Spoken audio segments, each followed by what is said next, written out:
We're in the age of generative AI, and anyone with access to the right tools can create art. The problem is, the way most of these systems get smart enough to do that is by taking the work of traditional artists and using it to make the tools better. But most of these artists didn't give the companies permission to use their work.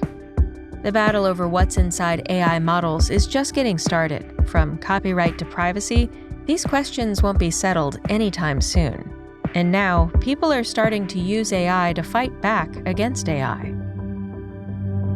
I'm Jennifer Strong, and this is Shift. Now here on the steering column is a device called Auto Cruise. You simply set the speed you want. Self-driving robo-taxis are already on the road in 2 U.S. cities. As the disc rotates, a mirror reflects the light in the way that depends on how the signal was recorded. This is the 100 terabyte. I present to you Electro, the Moto Man. Ladies and gentlemen. I would say that one of my greatest skills is my ability to interact with humans. This episode, we learn about a new tool that artists are using to poison AI models that try to use their work.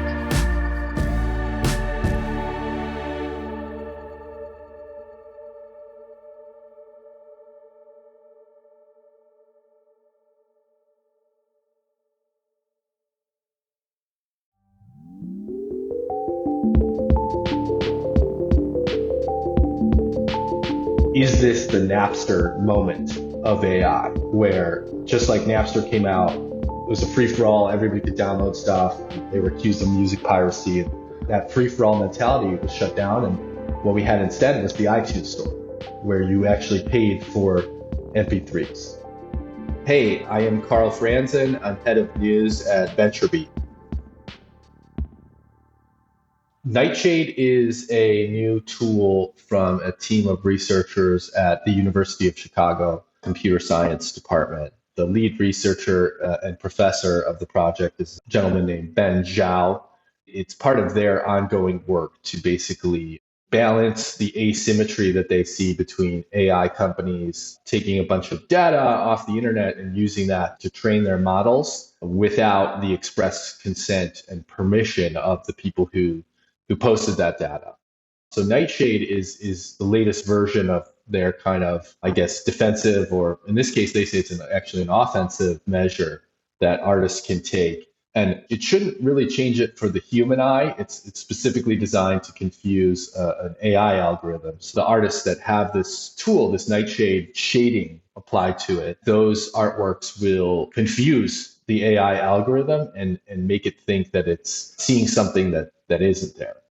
Early on, some of these artists, you're seeing their signatures crop up even in some of the generated images. So in an interesting way, it's letting artists essentially fight back against what they feel like is theft of their work, which has then been used to train tools that are taking their jobs. Yes. I think that is the intention of this tool, Nightshade, and I think we're going to see other tools like it. In fact, I know for a fact I'm actually writing about one. There's another startup called KinArt, online portfolio tool for artists to upload their entire visual art portfolio, and it'll automatically apply some AI defense tools to the art that you upload. So to every image, if you want, there'll be a toggle or some sort of opt-in mechanism for the artist to have a defense measure applied. And this defense measure works a little differently than Nightshade, but it's trying to accomplish the same or a similar thing, which is to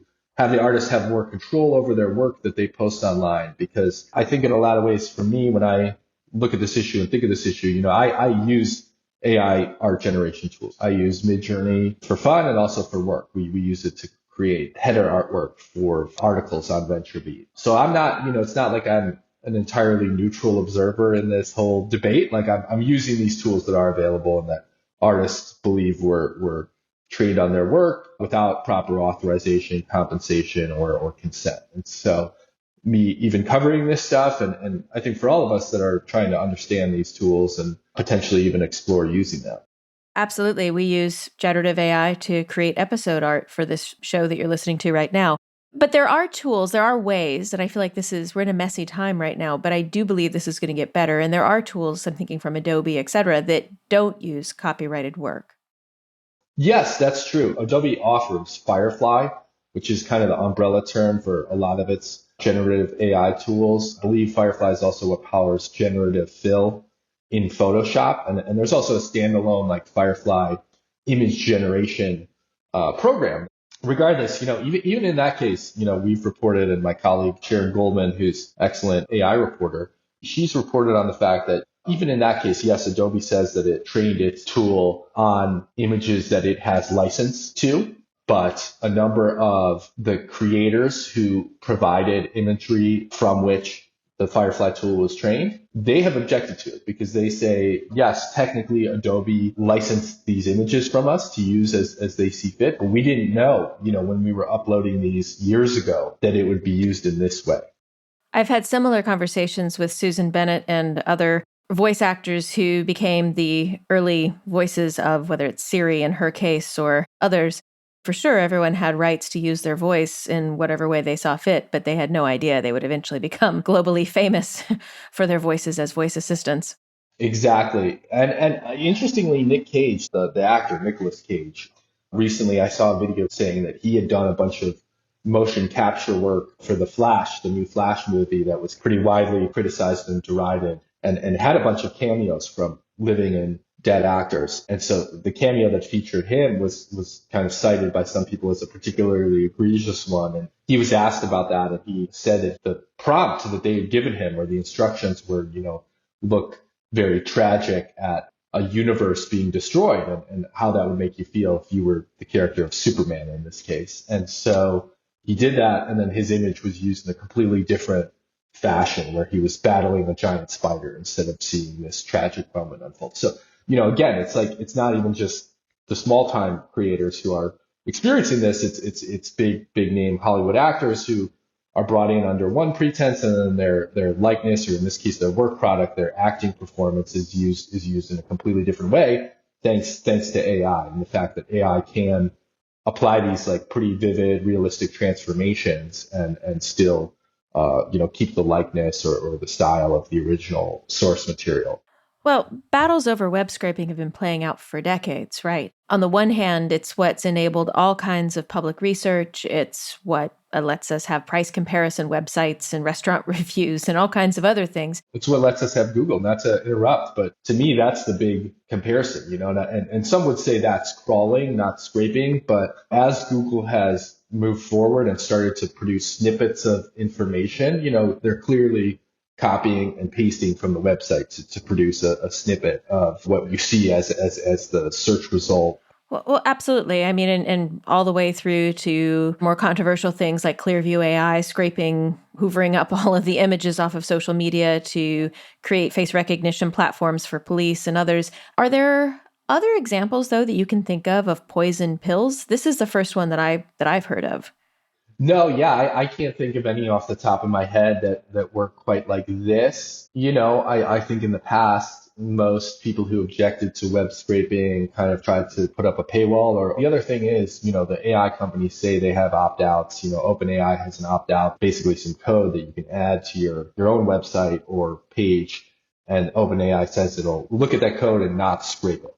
The Nightshade developers in their web pages promoting the tool have said those opt-out mechanisms rely on kind of the honor system in a way where the company that offers them has to basically code it. So on their side, anytime that code shows up on a website, their crawlers, their scrapers will move away from that page and not look at any of the data on there. The point of the Nightshade developers is we're just trusting the AI companies to do what they're saying.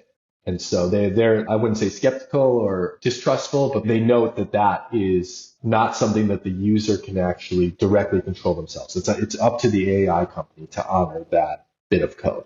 So this is a bit of insurance on the part of artists that if their images are scraped, they won't be recognizable necessarily and potentially will actually damage the model that's scraping them. Correct.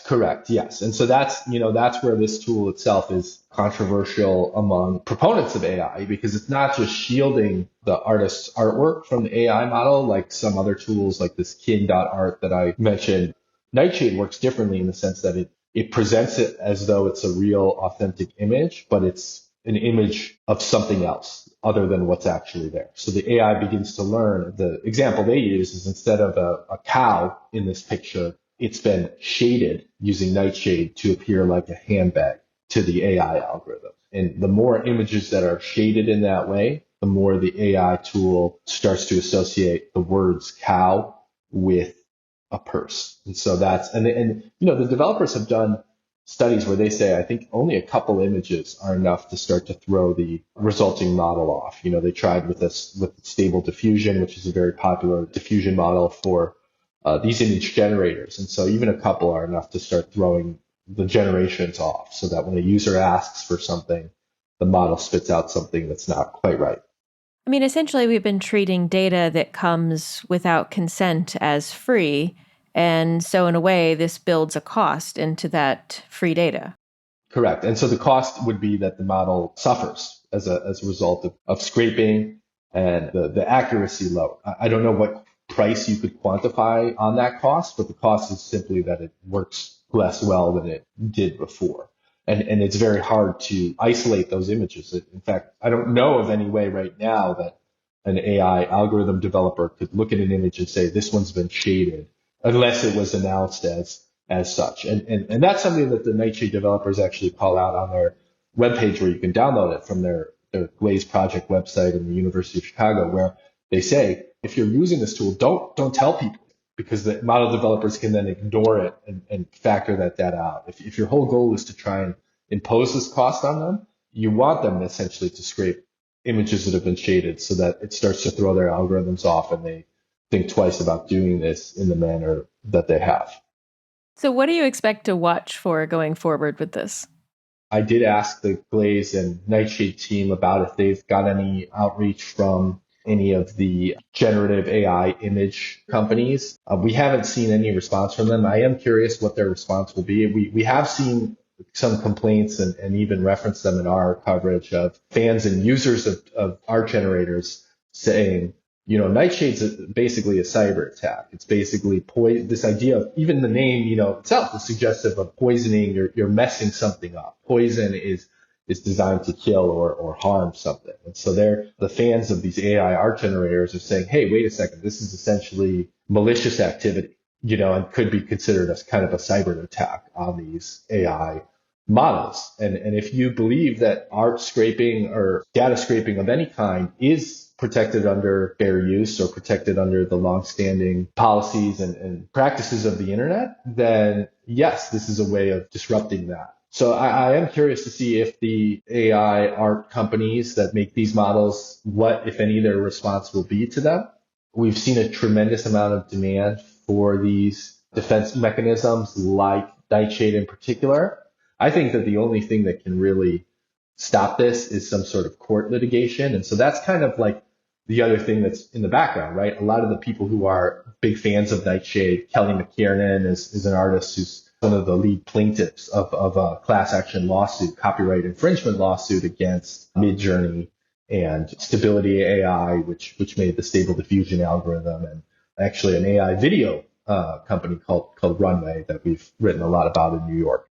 The AI art generators say that they're not copying the source material wholesale and offering it in violation of the original creator. They're saying we've transformed it. We've just used it as a inspiration in the same way that a human would. It's not actually a copy of what came before. We'll see if that stands up, because AI tools can produce very, very close copies to their source material. And so is that a copyright violation? I think that's the question that the courts are going to have to answer.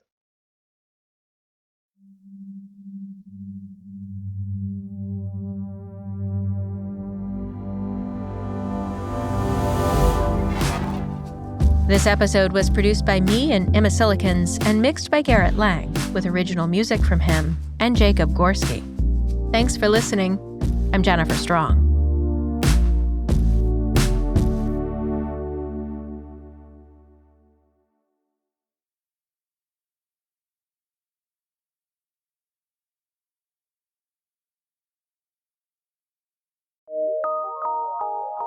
From PRX.